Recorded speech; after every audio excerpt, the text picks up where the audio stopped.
이건 지혜의 기도 세 번째입니다. 지혜의 기도 세 번째.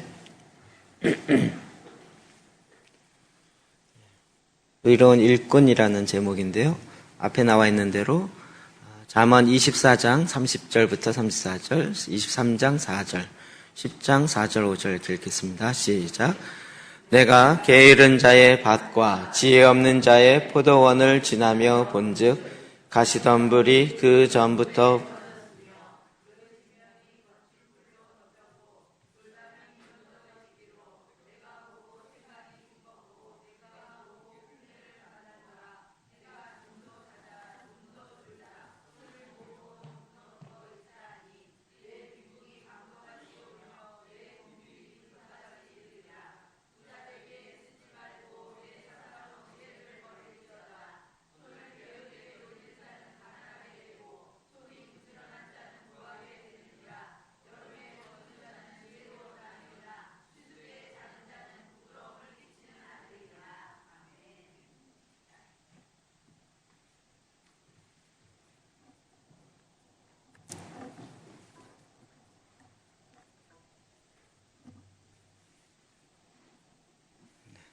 잖나요? 의로운 일꾼, 우리가 이 땅에 의로운 하나님의 일꾼으로 이 땅에 보냄을 받은 자들입니다. 이렇게 보냄받은 자들이 이 땅에서 어떻게 살아야 해야 하는지 하는 부분들을 우리가 바로 알아야 됩니다. 일이다라는 부분은 일꾼, 일하면 우리에게 중요한 것은 이제 이 노동과 관련된 거죠. 이게 이제 성경적 노동관이다 이렇게 표현할 수 있습니다.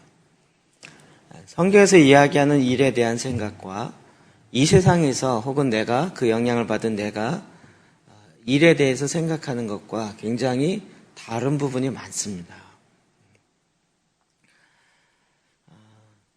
우린 자꾸 이 땅에서 이야기하는 일에 대한 잘못되어진 생각들을 너무나도 많이 영향을 받고 있는데 우리가 다시 그 말씀으로 말미암아 바르게 회복해야 될 줄 믿습니다. 오늘 말씀 통해서 정말 하나님이 원하셨던 것이 무엇인지 이 세상에 거짓되어진 일에 대한 생각을 깨트리고 하나님의 생각으로 다시 돌아가길 원합니다. 자, 우리 좀 더 볼까요? 잠언 24장 33절 34절 다시 보겠습니다. 시작. 내가 좀 더 자자 좀 더 졸자 손을 모으고 좀 더 눕자 하니 내 빈궁이 강도같이 오며 내 공품이 군사같이 이르리라. 아멘. 아멘. 내가 좀 더 자자 좀 더 졸자, 이게 뭐죠? 우리의 육체로 말미암은 욕망이죠. 성령으로 말미암은 원함이 아니라 육체의 욕망인 거죠. 좀 더 자자, 좀 더 졸자. 손을 모으고 좀 더 누워있자 하니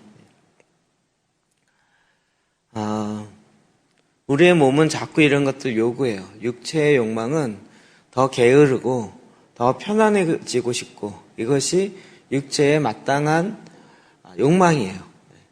우리는 이것을 또 당연하게 받아들이죠. 근데 그 결과는 어떻습니까? 내 빈궁이 강도같이 오며 내 공핍이 군사같이 이르겠다는, 내 곰핍합이 모처럼 이른다고요? 군사처럼 이르. 그래서 전쟁하듯이 달려든다는 거죠. 빈궁이 강도같이 오요. 어느 날 갑자기 확 찾아오는 거죠. 사실 이렇게 살다 보면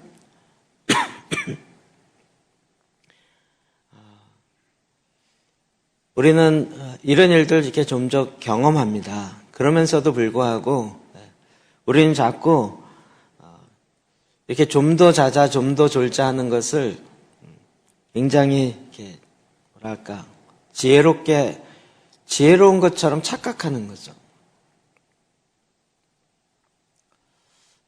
CF가 이 세상에 주는 메시지가 크죠. 제가 이거와 관련된 봤던 CF 중에 뭐가 있냐면 미는 뭐라고요? 그걸 어떻게 하세요? 거의 성경 외우듯이 쫙 나오네. 이게 CF의 20초, 30초의 영향력인 거예요. 미는 장꾸러미니까 그 CF 선전이 뭐죠? 차에 앉아가지고 옆에서 차가 막 오는데 그 차에 앉아서 여전히 자고 있는 거죠. 맞나요? 하도 본 지가 오래돼서 진짜 모르겠는데. 잠을 많이 자면 뭐 피부가 좋아지고 뭐 저저 이렇게 나가는 거죠. 그게 좋아 보인 거죠. 좋아 보이는 거예요. 그러나 그렇게 되면 어떻게 돼요? 강도같이 빈궁이 오는 거예요. 공포염이 군사같이 이러는 거죠. 세상은 자꾸 그런 식으로 이야기를 하는 거예요. 아무것도 하지 않으면서 오직 자기 피부 관리하고 또 그냥 이렇게 뭐라 저거 피부 태우는 거 선텐이라 그러나요? 선텐이라 그러나요? 요즘 또 그렇게 얘기 안 하나요? 제가 굉장히 이렇게 문화에 뒤진 것처럼 느껴지지. 네. 그런 것이 여인들의 삶에 럭셔리한 그런 삶인 것처럼 자꾸 선전을 하죠. 그걸 또 그냥 이렇게 무방비한 상태로 받아들여요. 성경은 그렇게 이야기하지 않아요. 자, 잠언서 6장 6절부터 8절도 볼까요? 시작. 게으른 자여, 개미에게 가서 그가 하는 것을 보고 지혜를 얻으라.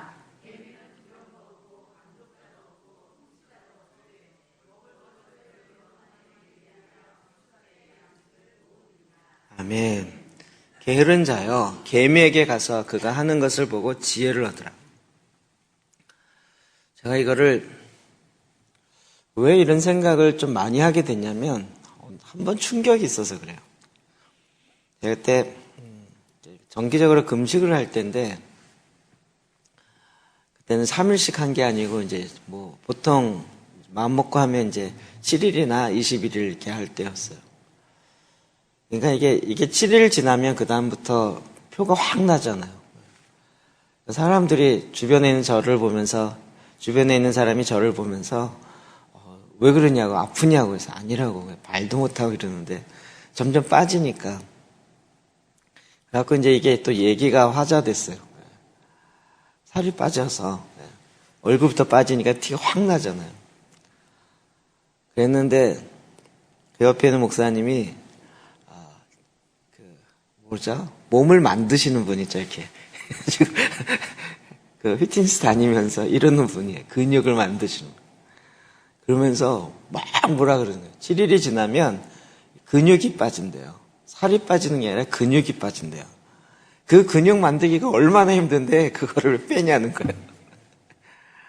그러면서 거의 막 무식한 인간이라는 둥 이런 식으로 막 거의 저주에 가깝게 이야기를 하는 거예요. 제가 어이가 없는 거예요. 도대체 뭐지? 본인도, 그러니까 제가 뭐 쓸데없이 밥을 안 먹거나 병든 게 아니라 금식한다는 걸 아는데, 금식하는 것을 보면서 굉장히 미련하다는 식으로 이렇게 막 얘기를 하는 거예요. 그때부터 제가 막 이제 말로는 안 했지만 속으로 도대체 하나님이 어떻게 얘기하실까 뭐 이런 생각이 드는 거예요. 그래서 그때부터 막 여러 가지 상상을 한 거죠. 그래서 나온 많은 이렇게 우스운 생각들이 많이 나타났어요. 우리가 주님 앞에 딱 만났어요. 마지막 심판 때 주님 앞에 섰어요. 주님이 뭐라 그래요? 너는 세상에 무엇을 하다 왔냐? 그랬더니 주님 이 근육 보십시오. 이거 얼마나 내가 건강하게 튼튼하게 살다 왔는지 하나님 한번 보십시오. 주님 뭐라 그러실까요? 오, 대단한 근육인데 이러실까요? 웃기잖아요. 그래서 거기서부터 나온 게 건강과 관련된 게 막 정말 100세까지 건강하게 살다 죽었어요. 주님이 안 왔을 때 너 뭐 하다 왔냐 했더니 주님 내가 100세까지 건강하게 살다 왔습니다. 주님이 잘했다. 너 정말 잘했다. 이러실까요? 뭐 그런 거 이런 것들 막 그때부터 막 이렇게 상상하기 시작하고요. 그러니까 정말 건강의 목적이 무엇인지를 놓쳐버려요. 그리고 오히려 그런 것들을 굉장히 이렇게 뭐랄까 거침없이 받아들이더라고요. 이게 죄송한 얘기인데 목사님들이 했던 얘기예요. 목사님들이 했던 얘기예요. 이런 사람은 어떻게 하라고요? 이게 특별한 뭐가 아니에요. 특별한 계시가 아니고요. 일반적으로 세상을 보라는 거죠. 개미를 봐라는 거예요. 개미를 봤더니 개미가 일을 열심히 해라 그러고 막 대형을 이루어서 글자를 이뤄서 다니고 이런 게 아닌 거예요. 일을 보면서 생각해 보라는 거예요. 개미에게 가서 그가 하는 것을 보고 지혜를 얻으라. 개미는 두령도 없고 감독자도 없고 통치자도 없어요. 누군가 감독해야지만 하는 그런 개념이 아니에요. 그런데도 불구하고 먹을 것을 여름 동안에 예비하여 추수 때의 양식을 모으는 거죠. 그리고 추운 겨울에는 그 개미 집에서 비축해내었던 양식을 먹으면서 그 겨울을 지나는 거죠. 이게 일반 은총 영역 안에 있는 하나님의 그가 개미들도 깨달아서 본능적으로 알고 살아가는 지혜인 거예요. 그러니까 인간이 그와도 못한 그런 생각을 갖고 있는 것이에요. 하나님은 개미에게 정말 이렇게 충성스럽게 이야기하셨죠. 여러분, 개미와 배짱이 우리가 이런 거 하도 많이 봐서 그런지 놀고 있는 개미 생각해 본 적 있으세요? 개미가 놀고 딱 앉아갖고 막 휘바람을 불고 있거나 무슨 배짱이는 워낙 그런 거 많이 생각해서 개미들은 보면 늘 뭔가를 기어다니면서 뭔가를 찾아서 막 다니죠. 낮잠을 자거나 이런 개념이 없어요. 우리가 이 땅에 보냄받은 자요. 그러니까 이 땅에 적당히 살다가 인생 이렇게 저렇게 살다가 끝나는 것이 아니고 미션을 가지고 이 땅에 그 사명을 가지고 이 땅에 보냄받은 자요. 그러면 어떻게 살아야 되는지가 너무 자명해지는 거죠. 잠언 1장 8절이요. 시작. 내 아들아. 네. 이 계속 부모들 통해서 자녀에게 하는 이야기예요. 10장 4절 5절 시작. 손을 게으르게 놀리는 자는 가난하게 되고 손을 부지런히 하는 자는 부하게 되느니라.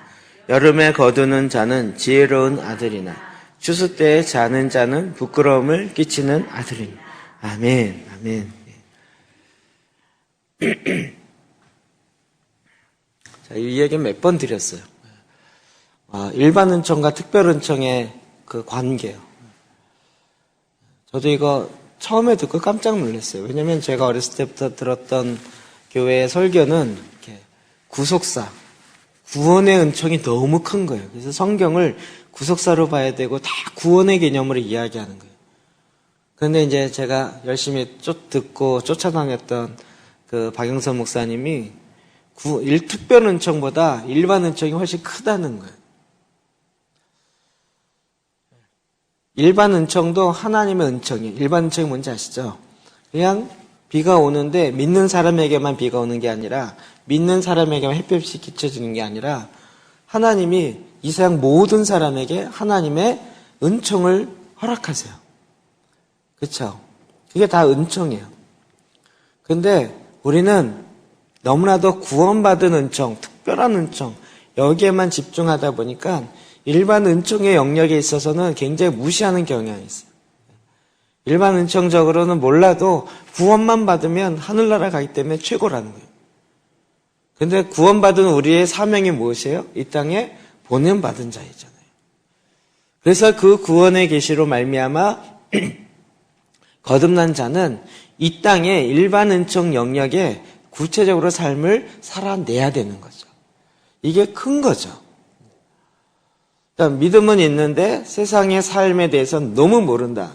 이거는 이 세상에 보냄받은 자로서 이 세상에 우리가 구원받기 위해 보냄받은 자가 아니라 이 땅에 마땅히 해야 될 일이 무엇인지를 알고 그것을 하기 위해 보냄받은 자로서 마땅히 감당해야 하는 거죠. 그렇기 때문에 이 땅에서 우리가 어떻게 일해야 되는지를 알아야 되는 거예요. 그 사명을 이루기 위해서 손을 게으르게 놀리는 자는 가난하게 되고 손을 부지런히 하는 자는 부하게 되느니라. 그 사명을 향해서 열심히 달려가는 것이죠. 그리고 때를 아는 지혜, 일할 때를 아는 지혜가 있어요. 이게 꼭 이렇게 거꾸로 가는 경향들이 있어요. 요즘에 이게 다 방송의 영향이라고 생각이 들어요.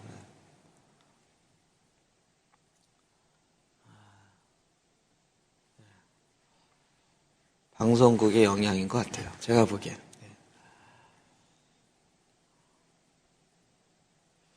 저도 어렸을 때부터 이렇게 여행을 다닌다는 걸 거의 꿈에도 못 꾸지 않았나요? 어렸을 때 저희 때는 수학여행이 최고였던 것 같은데, 수학여행. 그나마 학교에서 가는 그거 외에 가족끼리 여행을 간다. 이것도 쉽지 않은 얘기였고. 근데 요즘 젊은 애들은요, 여행을 굉장히 쉽게 가요. 쉽게 다녀요. 그리고 그것이 이렇게 당연히 마땅히 누려야 할 것이라고 생각이 들어요. 근데 그 여행이 정말 세상을 알고 그렇게 가기 위한 여행이 아니라 그냥 즐기기 위한, 그러니까 그런 식의 생각으로 많이 들어가 있더라고요. 젊었을 때요, 정말 해야 할 일이 있어요. 근데 이걸 놓쳐버려요.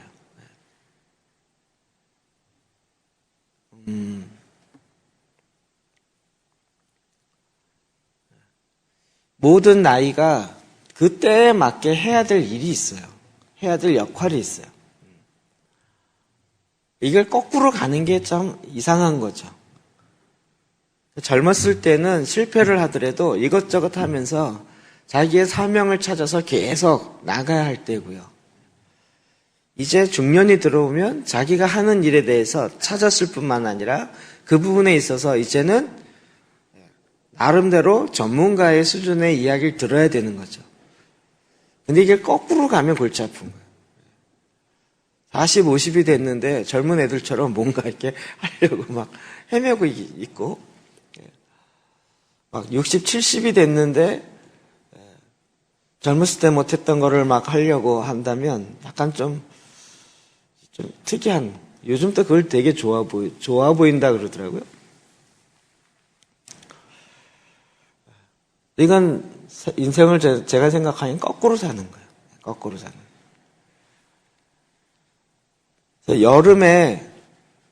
여름에 거두는 자는 지혜로운 아들이나 추수할 때 자는 자는 그 더운 여름에 열심히 일을 하며 오히려 쉬지 않고 그 열심히 일하는 자가 지혜로운 자들인 거죠. 추수 때에 자는 자는 부끄러움을 끼치는 아들이에요. 그럼 그 모든 것에 만사에 때가 있다라는 것을 우리는 잘 알고 있죠. 요한복음 9장 4절 볼까요? 시작.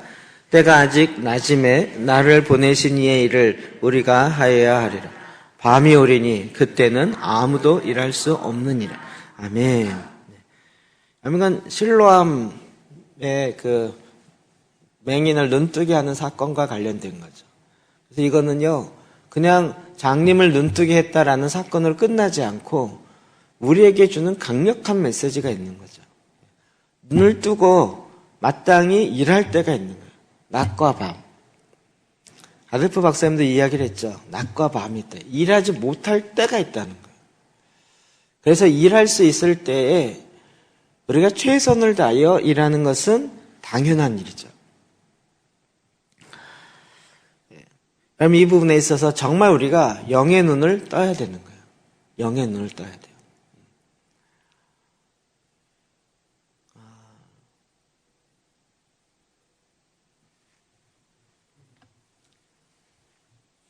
네.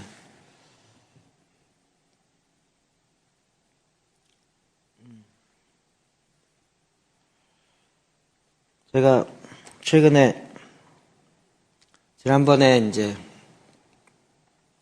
요즘은 제가 뭘 향해서 달려가야 되는지를 더 정확하게 아니까 쓸데없는 것에 자료 모으려고 시간을 낭비하진 않아요. 그래도 지난번에 작년인가요? 그 일타 사역자들 모았던 그 곳에 가서 얘기를 이렇게 그런 곳에 이제 오래간만에 간 거죠. 여의도 경실련 그 사무실에서 모여가지고 그때 이제 왔던 강사가 누구였냐면 팀 켈러 목사님 교회의 리디머 철치라고요. 미국에 그곳에 있는 장로님이었어요. 황리레미안가 그 사람들이 다 알고 거기에 막 이랜드 사목부터 시작해서 일터 사역자들이 막 전문가들이 30-40명 모인 거예요. 그래서 거기에 제가 이제 초청을 받아서 갔죠. 그런데 사람들이 하는 얘기를 못 알아듣겠어요. 일단 그 리디머 처치가 뭐지? 처음 들었어요. 팀 켈러 목사님이 당연하게 이야기를 하는데 또 그건 뭐지? 그래갖고 그 사무실에서 책을 샀어요. 막 한마디도 못하고 그래서 팀 켈러 일과 영성이라는 이 책을 샀어요. 나중에 저는 또 모르면 스트레스 받잖아요. 일단 사놓고 뭐지? 그리고 기회 되면 보리라. 그리고 이제 사다 놨는데 안 보고 있었어요. 근데 이번에 우연치 않게 꺼내놓고 목차를 이렇게 쭉 보는데 이분에 대해서 뭐라고 얘기냐면 미국에 미국 교회마다 특성이 있는 교회들이 있는데 그 중에 이 리디머 처치라고요. 거기에 교회에서 하는 일과 영성 세미나가 있다는 거예요. 그 세미나가 미국에 믿지 않는 큰 기업의 CEO들도 와서 그 교회에서 하는 세미나를 듣는다는 거예요.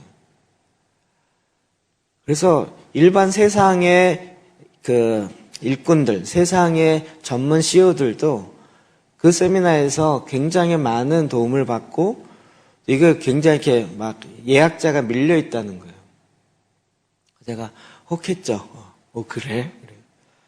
그리고 그때 왔던 그분이 이제 한국인 그 교회 5명 중에 1명 되는 장로님인데 한국인이에요. 그리고 이제 투자 자문 하시는 분이라 돈이 엄청 많은 분들이죠. 제가 지난번에 얘기했죠.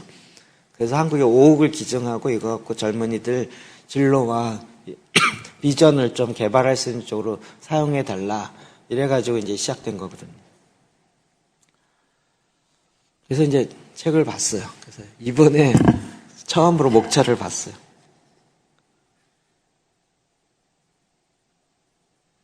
일단 추천하는 글이 어마어마하게 많아요. 자, 제가 목차만 읽어드릴게요. 일과 심의 균형이 필요하다. 일은 그것만으로도 충분히 가치가 있다. 일은 하나님을 닮아가는 수단이다. 일은 목적이 있는 소명이다. 아무리 일해도 열매가 없다. 일의 의미를 깨닫지 못한다. 탐욕의 수단으로 변질되다. 일이 인생의 전부가 되다. 복음의 관점으로 일을 이해하다. 일에 대한 이원론을 배격하다. 일을 하는 동기가 바뀌다. 새로운 능력으로 일하다. 리디머 교회가 하고 있는 일과 신앙이 하나 되는 법. 딱 보니까 무슨 내용인지 알 것 같지 않으세요? 알 것 같으세요? 네. 우리 트랜스포메이션 스쿨의 한 강의 중에 나오는 우리가 이 땅의 그리스도인의 사명이 뭐라고요? 인간의 사명이 이 땅을 다스리라고요. 다스리는 게 뭐죠? 일이에요, 일. 일에 대한 사명이요. 결국 그거를 풀어놓은 거더라고요. 그래서 쭉 찾으면서 저는 이제 보면 그림 먼저 보잖아요. 그래서 도표 딱 찾으니까 제일 마지막 부분에 결론에 에필로그에 일과 신앙이 하나 되는 법. 그래서 제가 그 부분만 딱 찾아봤어요. 그랬더니 변화되기 전과 변화된 후에 그걸 그래프로 놨는데 변화되기 전에는 개인 구원에만 관심이 있는데 변화되고 난 후에는 만물이 복음을 변화시킨다는 거예요. 자기 마음과 공동체와 세상을. 어디서 많이 듣던 얘기 아니세요? 변화되기 전에는 선한 인간이 되는 건데 변화된 후에는 하나님의 사명을 받은 인간으로 바뀌는 거예요. 변화되기 전에는 그 은혜가 값싼 은혜였는데 변화된 후에는 값비싼 은혜. 그래서 죄에 대해서 인식한다는 거예요. 변화되기 전에는 하늘 어딘가에 천국이 있다 이렇게 생각하는데 변화된 후에는 그리스도는 이 땅에 다시 임할 것이라는 거예요. 이 땅에 임하는 천국에 관심 같은 거예요. 여러분 이거 책 안 읽어도 되겠죠? 그래갖고 이분이 한참 뜨면서 그 다음으로 나온 책이 팀 켈러 목사님의 기도라는 책. 기도? 그러면 제가 또 눈이 한 번 더 가잖아요. 그래서 일단 이거 두 권 다 지금 어디서 나왔냐면 두란노 출판사에서 나왔어요. 여러분 저자들이요 두란노 출판사에서 한번 책 내려고 얼마나 노력한지 몰라요. 두란노에서 나왔다는 거 이유 하나만으로 그 저자의 사역과 사상과 이런 게 검증되기 때문에 거기서 이제 의무를 지나 기쁨으로 이르는 길 찾기. 그래서 팀 켈러 목사님의 기도에 대한 얘기인데 또 목차만 읽어드릴게요. 자, 챕터 1. 바른 기도를 꿈꾸다. 1. 기도 말고는 달리 도리가 없었다. 2. 기도만큼 위대한 것은 없다. 3. 기도라고 다 같은 것은 아니다. 4. 소견대로 하는 기도는 비극이다. 5. 기도는 결코 주문이 아니다. 6. 어거스틴과 루터 기도를 말하다. 깔뱅 기도의 켈빈이죠. 기도의 원칙을 논하다. 기도 중의 기도, 주기도문을 말하다. 기도의 시금석을 따르라. 기도는 연약함을 인정하고 하나님을 의지하는 행위다. 10. 기도의 깊이를 더하다. 10. 말씀을 묵상하라. 11. 하나님의 얼굴을 구하라. 이렇게 기도하라. 12. 감사와 찬양이 먼저다. 고백과 회개는 필수다. 하나님의 뜻대로 간구하다. 매일 기도하라. 매일 날마다 기도하는 것은 성경의 전통이다. 끝. 이것도 안 읽어도 되겠죠? 이런 거예요. 책을 다 읽을 필요가 없이 뭐 하나의 깊이 알고 나면 목차만 봐도 뭔 얘기인지 알겠잖아요. 굳이 읽을 필요가 없더라고요. 듣고 와도.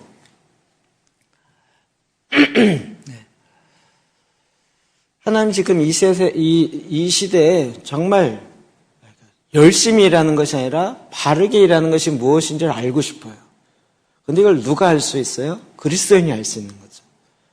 그러니까 대부분의 세미나가 교회에서 성도를 위한 그런 세미나인데 이거는 굉장히 이 세상에 영향을 주고 있는 그런 세미나가 이미 지금 되어 있는 거죠. 이게 다 어디 있어요? 이미 말씀 가운데 있는 내용인 거죠. 우리는 그것을 가지고, 그래서 제가 그때도 갔다 와서 되게 웃으면서 얘기했죠. 여기서 실전 사항이 뭐였어요? 성경을 읽자 했어요. 성경을 읽자. 그래서 그 사장, 회장들이 일주일에 한 번씩 모여서 성경을 읽는 거였어요. 성경 읽는 게 어려우니까 오디오로 미국의 유명한 그 성우나 유명한 그 배우들이 그들의 말로 성경 읽는 거를 오디오로 틀어놓고 그거 들으면서 아침에 하는 거예요. 근데 그것도 미어진다는 거예요.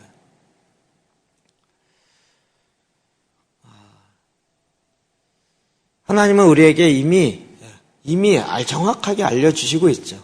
그러니까 말씀 가운데 하나님이 일하시는 것이 무엇인지를 알아가는 거죠. 그리고 그 말씀에 서 있을 때는 사실은 이것이 어떻게 보면 엑기스이니까요. 이거는 죄송한 얘기인데 그 엑기스를 갖다가 물을 한 10컵 이상 더 넣어가지고 희석시켜서 일반 세상 사람들도 쉽게 먹을 수 있게 풀어놓은 거죠. 우리에게는 이런 지혜를 하나님이 허락하시는 거예요. 여러분, 일에 대한 지혜가 필요합니다. 자, 그럴 때 부에 대한 개념도 이제는 성경 말씀에 따라서 잡아야 되는 거죠. 잠언 23장 4절 말씀 봅시다. 시작. 부자 되기에 애쓰지 말고 내 사사로운 지혜를 이거 하나만 제대로 우리가 알고 있어도 얼마나 좋을까요? 부자 되기에 애쓰지 말고 부자 되기를 애쓰지 마십시오. 부자가 돼야 된다라는 강박관념에서 벗어나십시오. 그리고 부자가 되려는 사람을 불쌍히 여기십시오. 아이고 말씀을 몰라서 저렇게 안타깝게 저러고 사냐. 누가 그런 얘기 했죠. 부자라고 하루에 5개 먹지 않습니다. 부자라고 특별하게 살지 않습니다. 똑같이 삽니다. 전에 한 20년 전에 다녔던 그 교회에 집사님이 이제 대우 다녔어요. 지금 미국에 사는데 나름대로 잘 나갔어요. 한번 그 얘기를 하더라고요. 그 서울역 앞에 대우 빌딩이 있었잖아요. 거기에 이제 식당 들어갔다가 이제 나중에 그 안에 있는 그 식당도요. 그때 당시만 해도 그 회원 카드 있죠. 그 회사 사원증. 그렇게 긁고 밥을 먹었어요. 그러니까 뭐 이렇게 돈 내고 이럴 필요가 없이 그 사원증이면 이렇게 문도 출입하고 이것뿐만 아니라 거기에 따라서 전산실에 들어갈 수 있냐 없느냐 이런 그 등급도 매겨지고요. 그 다음에 밥 먹을 때 그 사원증을 쓱 긁으면 그 본인의 밥이 다 계산이 되고요. 그런데 뭐 밥도 잘 나오더라고요.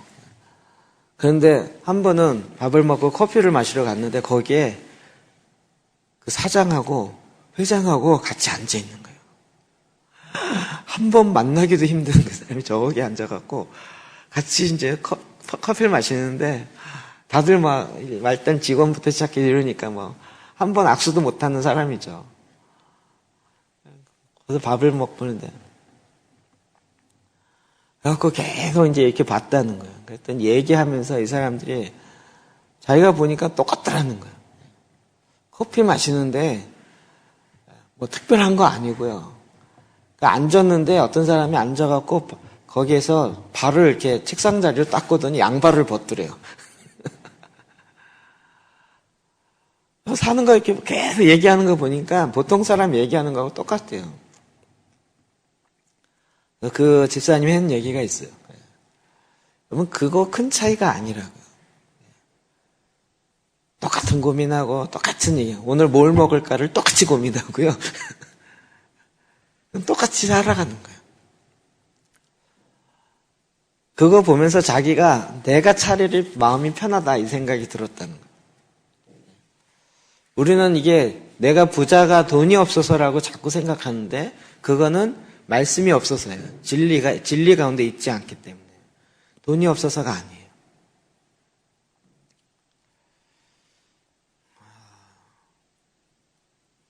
제가 요즘에 이렇게 드는 생각들이 있어요. 이렇게 이제 여러 목사님들을 이렇게 만나다 보니까 참 별의별 사람 다 있더라고요. 근데 이 일과 관련돼서 이렇게 사람을 만나니까 어떤 분들은 돈이 없어서 이걸 하기가 참 힘들다는 거예요. 옛날에는 돈이 있어서 했는데 지금 돈이 없어서 못 한다는 거예요. 그 얘기하면 저는 또 저한테 묻죠. 너는 돈이 있어 하냐? 그런데 저는 웃음이 나오는 거예요. 지금도 웃음이 나는 거예요. 옛날이나 지금이나 제가 돈으로 일해본 적이 없었기 때문에 그리고 이제 그것이 저에게는 많은 훈련이 됐던 거죠. 돈으로 일하지 않는다는 걸 아는 거죠.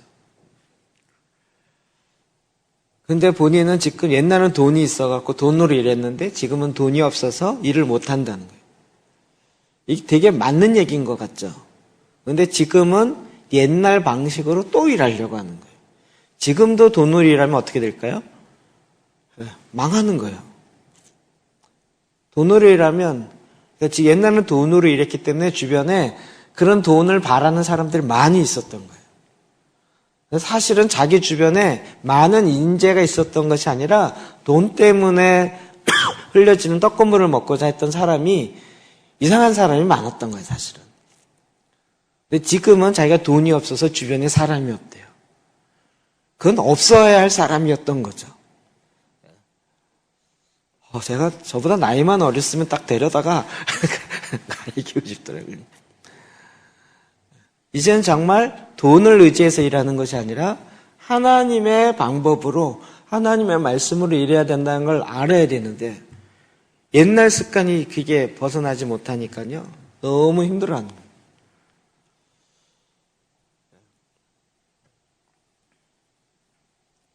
옛날에는 다 자기가 그 운전기사에 늘 이렇게 다녔다는 거예요. 그래서 지금은 운전기사가 없어갖고 다니기가 너무 힘들대요. 그래갖고 어떻게 다니냐면 택시를 대절해가지고 택시 4만, 5만 원씩 이렇게 택시 타고 다니세요.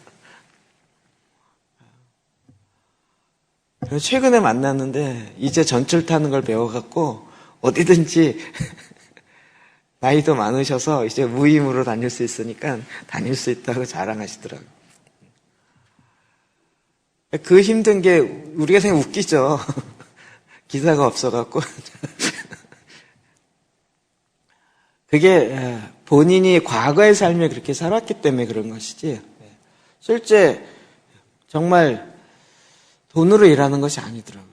돈은 목적이 아니라 수단인 거죠. 돈을 사랑하지 말고 돈을 사용하십시오. 돈은 사용하기 위해 있는 거지 사랑하기 위해 있는 게 아닌 거죠. 부자 되기를 애쓰지 말고 사사로운 지혜는 버리라고요. 잠언 15장 27절이요. 시작.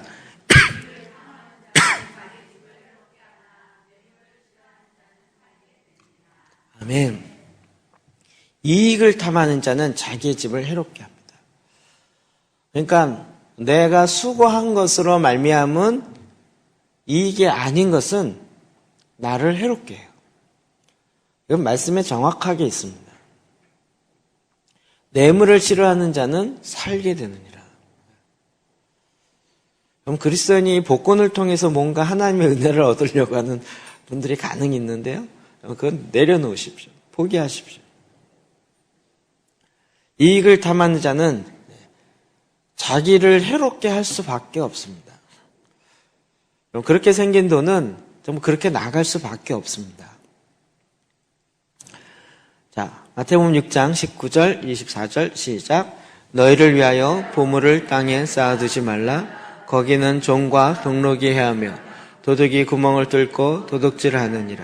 한 사람이 두 주인을 섬기지 못할 것이니 혹 이를 미워하고 저를 사랑하거나 혹 이를 중히 여기고 저를 경히 여김이라. 너희가 하나님과 재물을 겸하여 섬기지 못하느니라. 아멘. 이게 사실은 쉬운 얘기죠. 두 주인을 섬길 수 없다는 거예요. 근데 우리 자꾸 지혜로운 것이 두 주인을 동시에 섬기는 게 지혜로운 거라고 착각하려고요.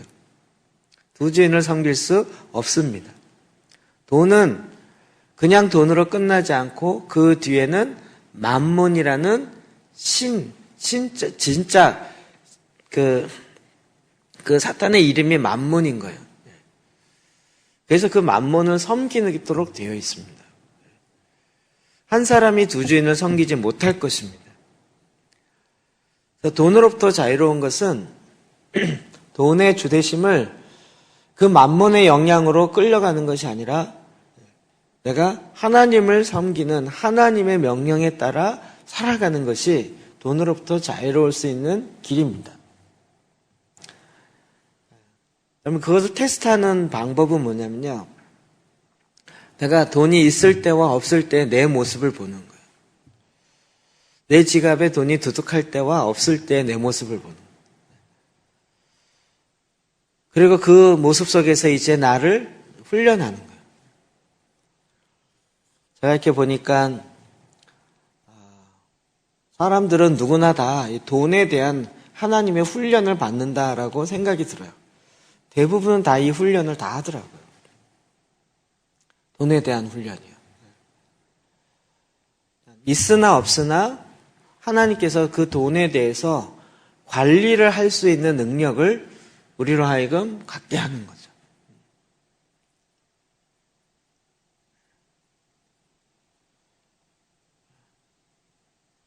하나님과 재물을 겸하여 섬기지 못하느니라.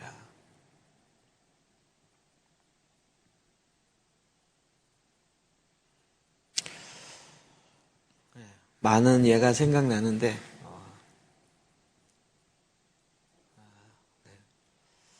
다 저희 집안 얘기라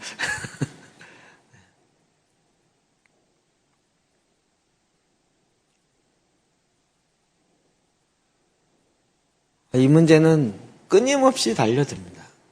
끊임없이 달려요.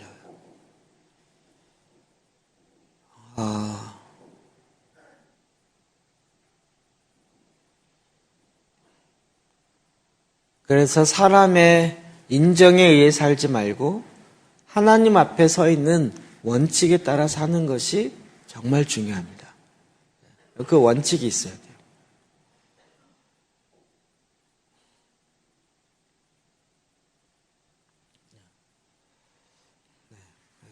넘어갈게요.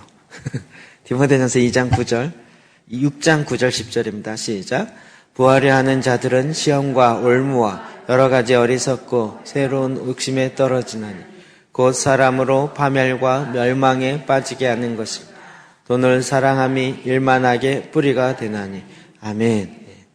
부하려 하는 자는 시험과 올무와 이런 그 위에 잠언에 있는 말씀과 거의 대등하죠. 부하려고 하는 것이 목적이 되어 있는 사람은 시험과 올무와 여러 가지 어리석고 해로운 욕심에 떨어집니다. 그래서 우리의 마음을 거기에 두는 것이 아닌 거죠. 사람으로 파멸과 멸망에 빠지게 하는 것이라. 돈을 사랑함이 일만하게 뿌리가 됩니다. 그러면 부에 대한 지혜입니다. 그래서 하나님께서 우리에게 지금 우리의 상황 속에서 이것들을 돈을 사용하는 지혜를 아는 거죠. 돈을 쓰는 지혜를 아는 거예요. 왜냐하면 이것을 가장 잘 아는 지혜가 유대인들에게 있더라고요. 어렸을 때부터 이걸 계속 훈련하는 그 짜치트인가요? 그 구제 헌금, 구제 이것부터 시작해서 얘네들이 어렸을 때부터 구제하는 것을 늘 습관화해요. 그 의식을 심어놔요. 나중에 돈이 많아지면 하지, 많아지면 못해요. 그런 얘기 많이 하죠. 100만 원일 때 11조 하는 거랑 돈이 많아서 1000만 원일 때 11조 하는 거랑은 똑같은 비율인데 너무 느낌이 다르다고요. 그래서 하나님이 은혜를 줘서 그러니까 1억을 줬어요. 11조가 얼마죠? 1000만 원이요. 1000만 원을 헌금하려면 돈이 이게 막 손이 떨려요. 정말 1000원일 때 100원 하는 거, 아이고, 10,000원일 때 1000원 하는 거, 아이고야. 10만 원일 때 10,000원 하는 거, 아이고, 이런데요. 단위가 커질수록 똑같은 개념인데도 그게 어려워져요. 근데 이게 훈련이 돼야 되는 거예요.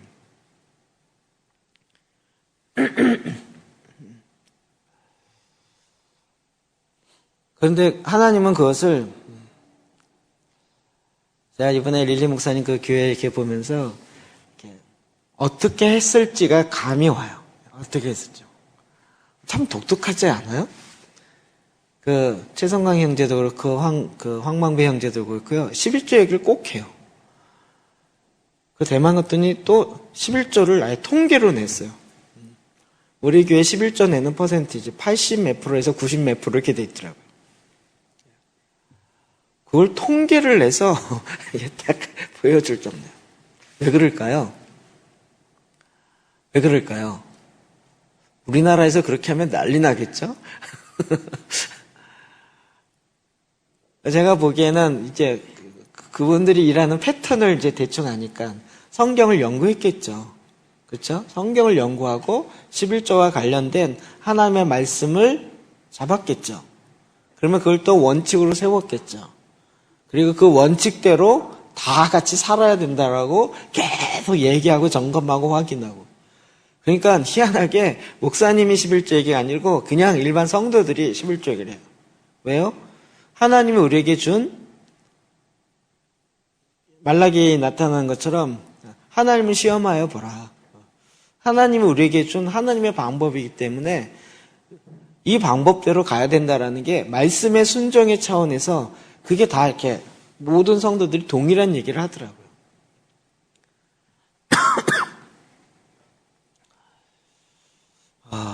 정말 부에 대한 지혜.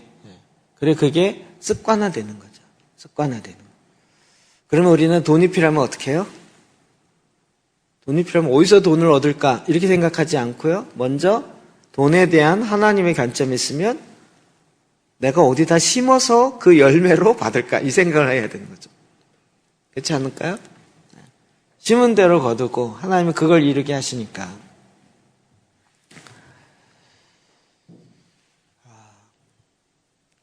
하나님은 그래서 자기 일에 부지런하라는 거예요. 자, 32절 봅시다. 시작. 내가 게으른 자의 밭과 지혜 없는 자의 포도원을 지나며 본즉 내가 보고 생각이 깊었고 내가 보고 훈계를 받았노라. 아멘. 게으른 자의 발과 지혜 없는 자의 포도원을 지나며 본즉.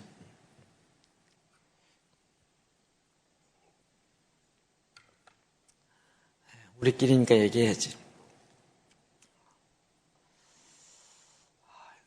비판하는 것 같아서.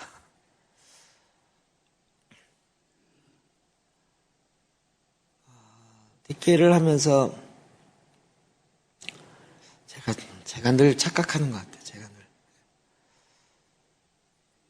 이렇게 자료집을 만들고 뭐 이렇게 하면 목사님들은 저는 없었던 거를 막 녹취해서 만들어 갖고 만든 김에 이렇게 좀 책자 비슷하게 해서 다 같이 볼 수 있게 하면서 만들잖아요. 그러니까 사람들이 착각하는 게 다 저 같을 줄 아는 거죠. 다 자기 같을 줄 아는 거죠. 이런 걸 막 주면 막 그렇지 않아도 자기가 하려고 그랬는데 이걸 해주는데 얼마나 시간이 줄어들었어요. 그러니까는 스스로 녹취 안 해도 되고 그 시간에 열심히 읽고 그러니까 막 2배, 3배의 효과를 훨씬 더 볼 수 있잖아요. 그런데 그럴 줄 알았어요. 그럴까요? 그럴까요? 지금도 내야 할 책이 밀려 있어요. 그리고 이걸 또 막 그동안 2, 3년 이렇게 해보니까 아무나 주면요 교정도 엉망으로 봐와요. 교정 전문가가 봐와도 안 되겠어요. 지금 다 우리 아내가 점검하거든요. 그러니까 지금 교정 보여야 될 게 지금 3권인가 4권 밀려 있어요. 그러면 TK에서 여러분 교정 볼 수 있는 사람 좀 찾아주시는 해주십시오. 없어요. 목사님들 3, 40명 있는데 없어요. 책을 내거나 이런 거 할 수 있는 사람 좀 자원하십시오. 없어요. 영상을 찍고 이렇게 할 사람 좀 자원하십시오. 없어요. 그러면 강의하거나 다니면서 이럴 사람 좀 오십시오. 없어요. 컨퍼런스 진행하거나 이런 사람 좀 하십시오. 없어요. 대만 갈 때 인솔자로 좀 대신 해주십시오. 없어요. 그러면 이걸 다 지금 그걸 다 제가 하고 있는데 좀 나눠서 합시다. 나보고 왜 이렇게 일을 많이 하냐고 그러지 마시고 내가 일을 하고 싶어서 많이 하는 게 아니라 맡길 사람이 없어서 그러니 좀 나눠서 하십시다. 나눠서 해야 되지 않을까요? 미안한 마음이라도 좀 같이 해야 되지 않을까요? 근데 없어요. 저는 막 이렇게 머리가 막 왔다 갔다 하면서 정신이 없는데 이게 무슨 차이일까요? 무슨 차이가 아니라 무슨 상황일까요? 그래서 제가 지금 와서 느끼는 게 옛날에 막 자료집 제가 대학 다닐 때부터 이런 거 만들어면서 막 그때는 이렇게 안 만들었죠. 이렇게 가위로 잘라가지고 붙여서 그래서 복사 떠갖고 이렇게 100권 만들고 이랬던 게 지금 다 쓰니까 그러니까 저는 그런 거 많이 해봤기 때문에 자료집 만드는 게 어렵지 않거든요. 근데 이게 한두 번 해보면 되는 거예요. 해보면 되는 건데 이렇게 그래서 보니까 요즘에 이렇게 DK 하시는 분들이 딴 거 하고 계세요. 시간이 너무 많대요. 저는 그게 이해가 안 돼요. 왜 시간이 많지? 지금 할 게 너무 많은데 약간 뭐 다른 것들 하고 계세요. 도대체 왜 혼자 바쁜 것 같아요. 이렇게 될 거라고 예상은 했지만 이렇게 되고 나니까 약간 뭐라고 얘기해야 되나. 제가 지금 벼르고 있어요. 어떻게 하면 이분들로 하여금 바쁘게 만들 것인가. 괴롭혀야겠다 이제부터. 괴롭혀야겠다. 우리 읽기 교재 일미 목사님이 첫 번째 와서 해고 만든 그거요. 이번에 그거를 점검하기로 하고 막 질문 만들고 막 이렇게 막 좀 빡세게 하니까 조장들이 이제 읽으셨더라고요. 이 교재 너무 좋다. 지금 막 사가요. 저거 만든 지 2년이 넘었는데 이걸 지금 제가 보기에는 지금 읽은 거예요. 전에 막 프린트해서 나눠주고 녹취한 거 그냥 나눠주고 막 초반에 막 이러면서 같이 읽고 이랬는데도 이거 뭐지? 이거 너무 좋다고 막 얘기하는데 마음에 감사한 마음이 들기보다는 이거 뭐지? 이분이 일기 때부터 했었던 분인데 지금 좋다고 얘기하는 건 뭘까?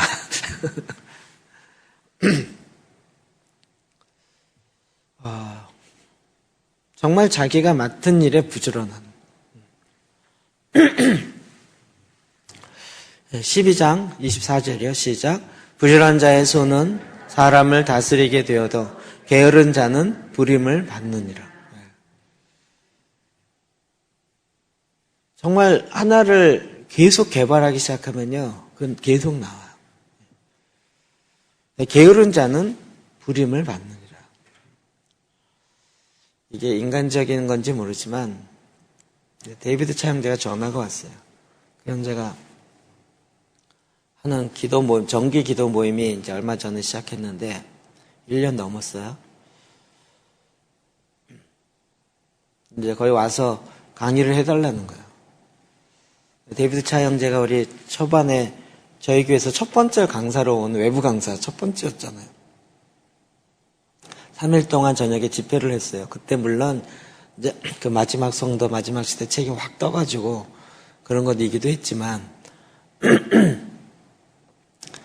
제가 아니 무슨 강의를 하면 되겠냐 그랬더니 그가 결혼 이번에 했구나. 이제 30 초반이에요. 저는 그 인물이 얼굴이 안 나와갖고요. 나이가 꽤 많은 줄 알고 초청을 했는데 봤더니 그 당시는 29인가 30 되는 청년이었어요. 좀 그랬는데 이번에 전화가 왔어요. 그래서 거기 모임에서 말씀을 전해달래요. 그래서 아니, 왜 나에게 이런 걸 부탁하지? 그래갖고 무슨 강의를 하길 원하냐 했더니 기도재단을 전해달래요. 아니 기도재단을 어떻게 하죠? 자기가 그걸 듣고 자기네 모임에서는 계속 기도재단 하는 걸 원칙으로 정하고 있대요. 기도재단에 대해서 말씀을 전해달래요. 약간 이렇게 반전된 거잖아요. 그래서 12월 둘째 주 토요일 날 아침에 가서 하기로 했어요. 그럼 이게 뭐랄까 하나를 가지고요 부지런히 계속 파면요 그렇게 되지 않을까? 그쪽 분야의 전문가 되지 않을까요? 여러분이 지금 여러분의 실제를 모르는데 여러분이 지금 외부 교회에 나가거나 이런 데 가서 여러분이 지금 우리 교회에서 하는 얘기를 막 얘기하면 어마어마한 강사가 될 가능성이 크십니다. 아시나요? 아시나요? 자꾸 우리 이렇게 안 되는 것만 보고 있으니까 그러는데 실제로 하나를 갖고 2, 3년을 집중적으로 해서 내 거가 되어서 그 삶을 살아내기 시작하면요. 이 패러다임이라는 게 다 붙는다니까요. 그래서 부지런해야 되는 거예요. 그 한 분야에 있어서 계속. 여러분이 이거다 싶으면 나의 부르심의 사명이다 싶으면 그걸 향해서 계속 달려가셔요. 그러면 결국 다스리게 돼요.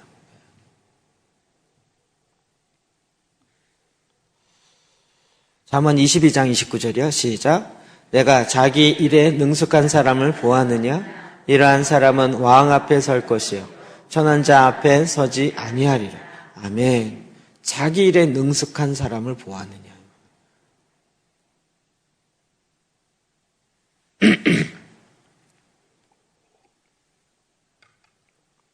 지난번에 얘기했던 제가 금요철야에서 설교했던 그리고 저희 지금 그리스의 사모님과 같이 오는 목사님이 있거든요. 후배 목사이긴 한데 그 목사가 누구냐면 제가 대학부 사역 처음 할 때 강사로 모셨던 그 대학부 수련회에서 성령의 역사를 처음으로 열어놓았던 강사예요. 한번 이야기했죠. 그냥 말씀 쫙 전하고 기도합시다. 그러고 가만히 앉아있다가 갑자기 일어나서 야! 그러니까 애들이 갑자기 샥 해지는데 그 다음부터 애들이요. 팍! 장의자인데 퍽퍽 쓰러져요.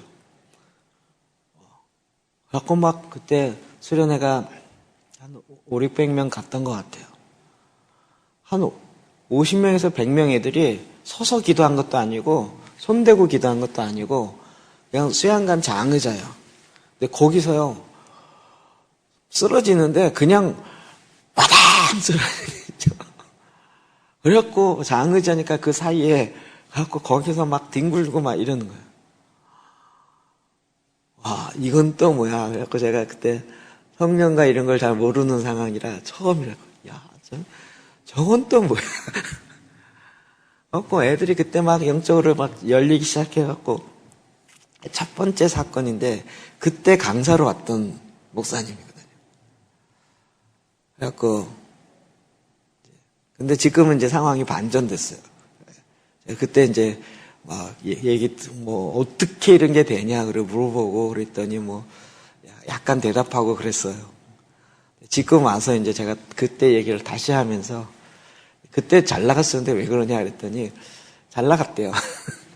전국을 다니면서 강의도 하고 잘 나갔었대요. 그렇게 지금 목회를 해서 7년을 한 거예요. 근데 이렇게 목회를 계속 하다가는 그렇게 하는 목회의 한계를 본인이 솔직하게 느낀 거예요. 이러다가는 맨날 문제 해결하러 다니다가 끝나겠다. 성도님들의 문제가 있으면 불러오고 이거 어떻게 저거 그거에 답해주면서 하는 게 목회의 그 파트 중에 하나이긴 하지만 그것만 20, 30년 하다가 끝나겠다는 거예요. 그러면 앞으로 10년 후가 어떻게 해야 할지가 뻔히 보이는 거죠. 그때도 계속 그럴 거라는 거예요. 그럼 이게 목회인가라고 회의를 한 거예요. 그러다가 과연 하나님이 원하시는 교회, 하나님이 원하시는 목회는 뭘까를 2, 3년 전부터 계속 고민하고 있었더라고요. 그래서 제가 테이켓이 처음 시작하면서 걔를 만났거든요. 그리고 ACN 교재 주면서 한번 보라고. 그리고 정말 기도해보고 사연이 있으면 같이 시작하자고. 근데 그때 보고 책은 봤대요. 그리고 끝났어요. 이번에 왜 열심히 하냐면 그때 하나님이 자기에게 기회를 줬을 때 했었으면 방향을 잡고 달려갔을 텐데 그때부터 헤매기 시작했고 2년을 헤맨 거예요. 그리고 여기 눈 밑에 다크서클 생겨가지고 건강 안 좋아지고 그래갖고 지금 이제 3개월 안식년 하면서 방향을 어떻게 찾아야 되나 고민하던 차에 저를 다시 만난 거죠. 그리고 얘기를 쭉 들어보니까 이거구나라고 그냥 확신을 갖게 된 거예요. 참 상황이 그렇더라고요. 그러니까 여러분 자기 일에 능숙한 사람 되십시오. 한 가지를 계속 가다 보면요. 그쪽 분야에 하나님의 부르심의 사명을 향해서 달려가다 보면 하나님의 일하심을 능숙하게 풀어내고 왕앞에게 쓰게 될 것입니다. 시편 126편 5절입니다. 시작. 눈물을 흘리며 씨를 뿌리는 자는 기쁨으로 거두리로다. 아멘, 아멘. 눈물을 흘리며 씨를 뿌리는 자는 기쁨으로 거두리로다. 그러면 이것이 나지 아니할까 걱정하고 염려함으로 뿌리지 않는 어리석음을 범하지 마시고요. 여러분 정말 신기하지 않아요? 씨를 뿌리는데 거기 싹이 나고 나중에 자라서 열매를 맺어요. 근데 그 씨만 바라보면요. 이게 날까? 이게 날 것 같은 느낌이 안 들어요. 이건 그냥 경험적으로 아는 거지. 그러니까 하나님의 말씀의 씨앗을 뿌릴 때 이게 날 것 같다라는 생각이 안 들 때가 참 많아요. 그러나 눈물을 흘리며 씨를 뿌리는 거죠. 기쁨으로 거둡니다. 디모데전서 6장 18절이요. 시작. 선을 행하고 선한 사업을 많이 하고 나누어 주기를 좋아하며 너그러운 자가 되게 하라. 아멘. 너그러운 자가 되게 하라. 아멘. 그러면 이거 정말 하나님의 사람이 가져야 될 성품입니다.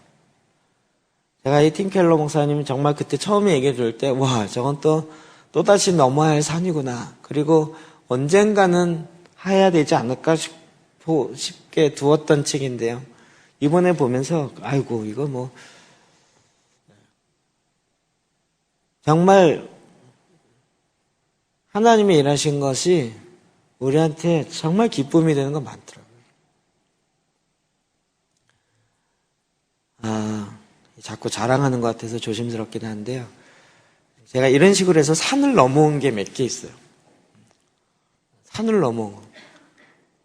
슬렌디피티 바이블이라고요. 그거는 제가 한 25년 전에 만나가지고요. 그때부터 그 성경 연구하고 그것 번역하면서 막 교재 찾아다니면서 제가 미국 갔을 때도요. 슬렌디피티 바이블 사는 게 소원 중에 하나였어요. 사왔어요. 영어로 돼서 여전히 못 읽지만 소원은 이루었어요. 그런데 정말 또 새로워졌어요. 어떤 분이 그 슬렌디피티 바이블 영어로 된 걸 읽더라고요. 제일 많이 쓰는 게 NIV의 스터디 바이블 제일 많이 써요. 그 영어 성경 보시는 분 중에서. 근데 미국에서는요, 그거랑 같이 많이 쓰이는 게 슬렌디피티 바이블이에요. 성경 창세부터 계시록까지 속으로 팔 수 있는 모든 질문이 풋노트에 다 달려 있어요. 그 관점과 그것이 대단해요. 그런 접근을 할래야 할 수가 없어요. 그걸 30년 동안 목회하신 목사님이 그걸 만들면서 교회 체계를 그런 식으로 만들어 놨어요.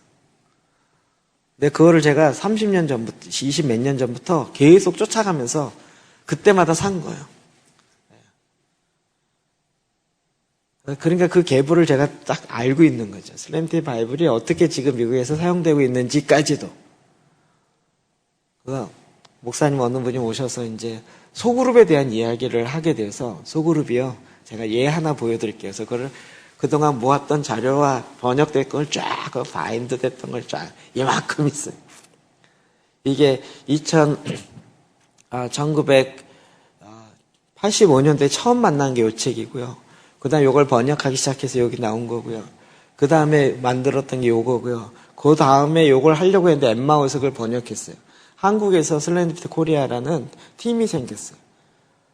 그래서 그 최희석 목사님과 이상하 목사님 제가 또 찾아가서 만나서 얘기하다가 그러다가 또 그 GBS 교재가 5년마다 바뀌거든요.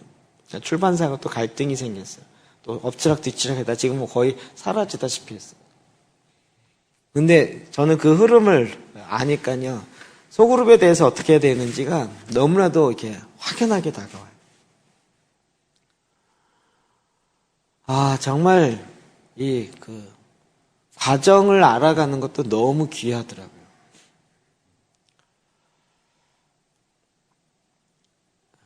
여러분 그걸 많이 이렇게 집중하십시오.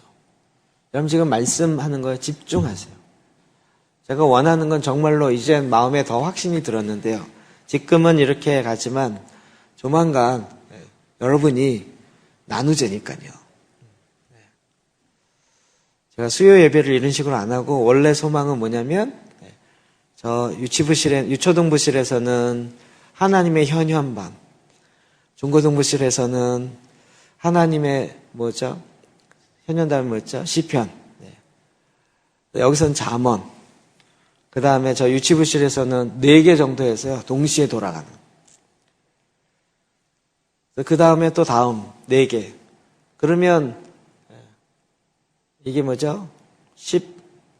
11개니까 3개월 동안에서 1년에 2번 돌 수 있잖아요. 그러니까 3개월이니까 6개월이면 2개 할 수 있죠. 그게 2번 하면 4개를 할 수 있는 거죠. 그러면 이거를 2년 동안 수요 예배를 쭉 같이 가면요. 다 이렇게 이거 본문을 공부할 수 있는 거예요. 제가 전에 한번 얘기했죠. 그래서 우리 리더 하시는 분하고 우리 멤버들도 이제 연구하세요. 내가 기도해 보니까 나는 뭐가 마음에 든다. 그러면 그걸 들이다 파기 시작하는 거예요, 여러분이. 나는 잠언 기도 이거 내가 하겠다 그래갖고 그 하나를 파기 시작해요. 하나는 파야 돼요. 시편 기도 내가 하겠다. 그러면 거기 나와 있는 것만 아니라 시편 전체를 해버리는 거예요. 아가서 기도 내가 하겠다. 그러면 아가서. 한국에 나와 있는 모든 아가서 설교와 모든 책을 다 사가지고요. 연구하기 시작해갖고. 그래서 그걸 딱 해요. 그러고 나면 그다음부터는 책 나오는 거 볼 필요 없어요. 목차만 봐도 알아요. 아, 이분은 뭘 얘기했구나, 뭘 얘기. 심지어는 목차만 봐도 아, 이분은 누구누구 책 해서 편집해서 했구나. 이게 목차만 봐도 알아요. 그래갖고 내가 이 분야에서는 내가 차라리 전문가가 되리라. 그래갖고 해버리세요. 괜찮겠죠? 이거 내가 대만 갔다 와서 이거 마음에 확신을 갖고 왔다니까요. 네, 할 수 있겠다. 우리 성도들 충분히 하겠다. 아니 58명의 설교자를 만들어 놨는데 거기서는 우리 그 전 단계로 그리고 이제 하다 보면 여러분이 이제 이 하나의 성경 문체만 하는 게 아니라 내가 시편 했는데 시편 갖고 안 되겠다. 잠언도 해야 되겠다. 이러다 보면 마음이 또 생기지 않겠어요? 아가서도 하시고 사도의 기도는 기본으로 하셨고 그러면 나중에 내가 할 수 있는 게 18개 다 할 수 있으면 그 다음부터는 그냥 하는 거죠. 그럼 그렇게 충분히 할 수 있어요. 오늘의 교회 대부분 말씀을 가리키는 사역 장로님들 이런 분들이요 이렇게 시작했어요. 되게 재밌더라고요. 그 문봉주 장로 목사 안수 받고 교회 하시더라고요. 그분이 외교관인데 성경을 그렇게 연구해갖고 나중에는 그 성경 강사가 된 거예요. 부목사가 가리키는 것보다 이분이 가리키는 것이 훨씬 더 많이 와요. 나중에 그분이 이제 목사 안수 받고요. 목회한다고 들었어요. 그거 충분히 할 수 있어요. 하십시다. 하십시다. 이사야 3장 11절 시작. 악인에게는 화가 있으리니 이는 그의 손으로 행한 대로 그가 보응을 받을 것임이라. 아멘. 그의 손이 행한 대로 부지런히 행한 자는 부함으로 전문가적으로 그 손이 행한 것을 보응받을 것이요. 그러나 손을 게을리하는 자는 결국 빈곤함과 가난함, 궁핍함으로 그 대가를 받을 것이죠. 예, 우리가 노동에 대해서 전문가가 되자고요. 그래서 노동관이 바뀌어야 돼요. 여러분, 일에 하나님이 인간을 만드시고 인간에게 이 땅을 다스리라 그랬잖아요. 근데 제대로 잘 다스리는 건 기쁨이에요. 그런데 죄악으로 말미암아 타락함으로 말미암아 노동이 벌의 의미로 바뀌었어요. 그렇다면 우리가 예수를 믿음으로 다시 회복됐으면 어떻게 됐을까요? 일을 안 하는 것이 아니라 노동이 기쁨으로 바뀌어요. 그렇죠? 우리의 수준이 그게 되는 거예요. 기쁨으로 바뀌어요. 전에는 마지못해 했는데 그 의미가 알아지고 목적이 알아지니까 그것을 향하여 따라오는 일들은 나에게 기쁨이 되는 거예요. 성경적 노동에 대한 생각은요, 노동을 안 하는 것이 설거지에 손 안 닦는 것이 이렇게 잘 사는 게 아니고요. 정말 손이 부지런하여서 하나님이 이 땅에 보내신 그 사명에 맞게 부지런한 자의 삶을 살아가는 것이에요. 실제로 살아가는 거예요.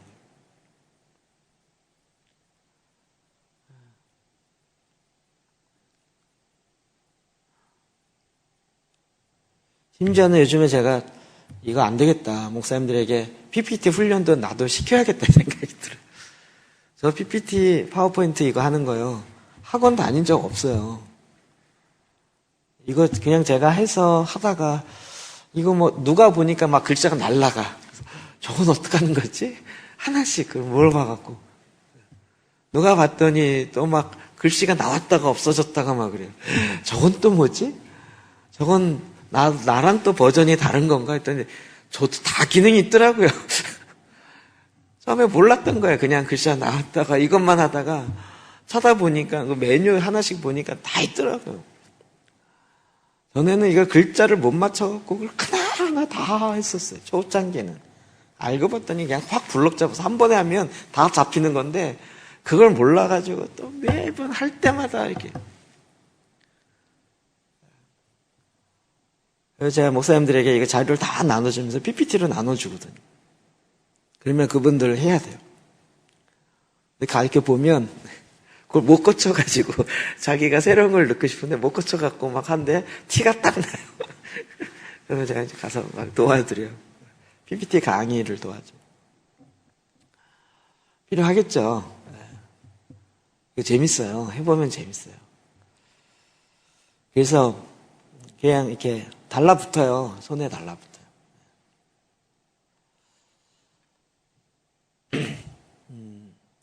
자기 일에 부지런한 자요. 이게 바른 노동관입니다. 여러분이 지금 이 지혜, 의로운 일꾼에 대해서 기도하셨잖아요. 이거 갖고 계속 잠언 기도하셨죠. 그럼 이거 기도하면 자동으로 내가 부지런한 일꾼이 되는 게 아니고요. 말씀에서 이거구나라고 깨달으면 그 말씀을 내가 살아내야 되는 거죠. 그렇죠? 살아내기 시작해야 돼요. 기도만 하고 내 삶이 그냥 저절로 되게 하십시오. 그렇게 돼 있지 않아요. 일반 은총의 영역에 그렇게 돼 있지 않아요. 심은 대로 거두게 돼 있어요. 콩 심은 데 콩 나고 팥 심은 데 팥 써요. 이거 성경에 없지만 일반 은총의 영역에 하나님의 자연 법칙의 진리예요. 그 자연 법칙을 하나님이 만드셨기 때문에 콩 심은 데 콩 나는 게 당연한 것이에요. 콩 심은 데 팥 나도록 믿음을 갖고 바라본다? 그건 믿음이 아닌 거예요. 그건 잘못된 거죠. 그러니까 그 일의 수고를 제대로 알고 그 의미를 향해서 달려가야 되는 거죠. 예. 저와 여러분이 정말 하나님 앞에 의로운 일꾼으로 살아가시길 주의 이름으로 축복합니다. 주의 이름으로 축복합니다. 그래서 정말 내가 이 땅에서 나를 보내신 이의 그 사명을 이룸에 있어서는 이 땅의 전문가적인 그 삶을 구체적으로 부지런히 달려가셔서 정말 하나님이 기뻐하셨던 그 사람의 삶이 되어지기를 축복합니다. 이 시간 같이 기도합시다.